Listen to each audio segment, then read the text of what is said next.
এই মুহূর্তে সবকথে বড় খবর, ব্রেকিং নিউজ। আপনারা জানেন যে আইএসএফের প্রার্থী পিয়ারুল ইসলাম, উনি মিডিয়ার মুখোমুখি সরাসরি বলছে শওকত মোল্লাকে ইউজ করে মমতা ছেড়ে দিয়েছে। একদম কাটবেন না ভিডিওটি, খালি বক্তব্যটা শুনবেন। কেন আপনারা জানেন, আমি ইউটিউব জগতে উভয় পক্ষে মানুষের কাছে সত্যটা তুলে ধরি, কাউর চামচা দালালি করি না। তার মানে কি, ইউজ করলো, ছেড়ে ফেলে দিল। এক্ষেত্রে মেয়েদের তরফ থেকে হবে, অন্য কিছু কারবারে জোটের সাথে হবে, অনেক কিছু, মানে স্যাম্পেল আপনাদেরকে একটা উদাহরণ দিচ্ছি। তাহলে পিয়ারুল ইসলাম বলছে মমতা ব্যানার্জি ইউজ করে শওকত মোল্লাকে ছেড়ে দিয়েছে। এই কারণে আমাদের জানপ্রিয় ভাইজান, যিনি বাংলার গর্ব, একটাই নেতা বিধায়ক নওশাদ সিদ্দিকী, যিনি ভাঙড়ের এমএলএ বিধায়ক, শওকত মোল্লাকে ভাঙড়ে দাঁড় করিয়েছে, মানে নিশ্চিত শওকত মোল্লা ওখানে হারবে ভাঙড়ে। কেন ওনাকে নিজের এলাকায় ক্যানিং পূর্বে কেন প্রার্থী করা হলো না? কোথায় বাঘ আর কোথায় সিংহ, কোথায় রয়্যাল বেঙ্গল আর কোথায় চিতা, কত ভালো করে বুঝবেন। তাহলে 2026 বিধানসভা ভোটে আমরা দেখতে পাচ্ছি আইএসএফের চেয়ারম্যান নওশাদ সিদ্দিকী যেভাবে মানুষের হয়ে, যেভাবে মানুষের পাশে থেকে যেভাবে নওশাদ সিদ্দিকী কাজ করছে।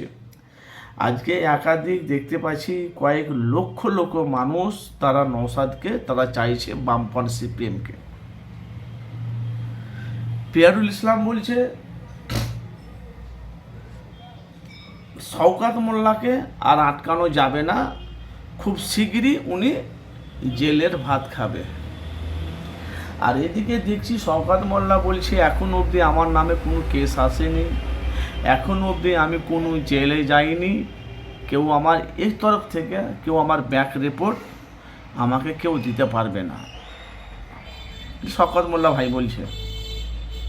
তাইলে ক্যানিং পূর্বে যে আরাবুলকে দাঁড় করিয়েছে একটা চক্রান্ত করে নওশাদ সিদ্দিকী ক্যানিংটাকে দখল করার জন্য, এটাই তো মানুষ বলছে সব।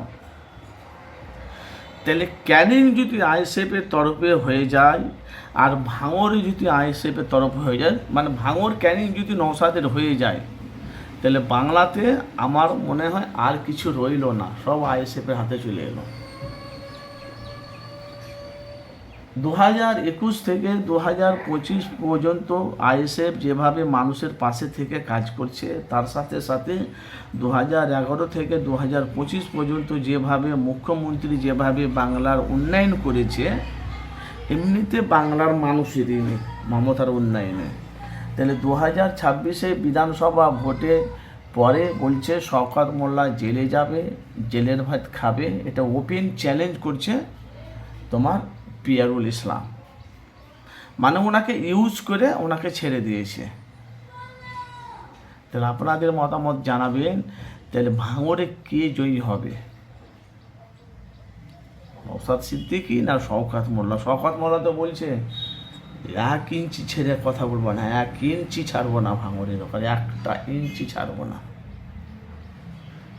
আর এদিকে আইএসএফের তরফরা বলছে আমরাও 1 ইঞ্চি ছাড়বো না। তো যাই হোক, আপনাদের মতামত অবশ্যই জানাবেন। নওশাদ কাসেম সিদ্দিকী না শওকত মোল্লা কি জেলের ভাত খাবে, না কে জেলের ভাত খাবে? আপনাদের মূল্যবান মতামত অবশ্যই আপনারা জানাবেন।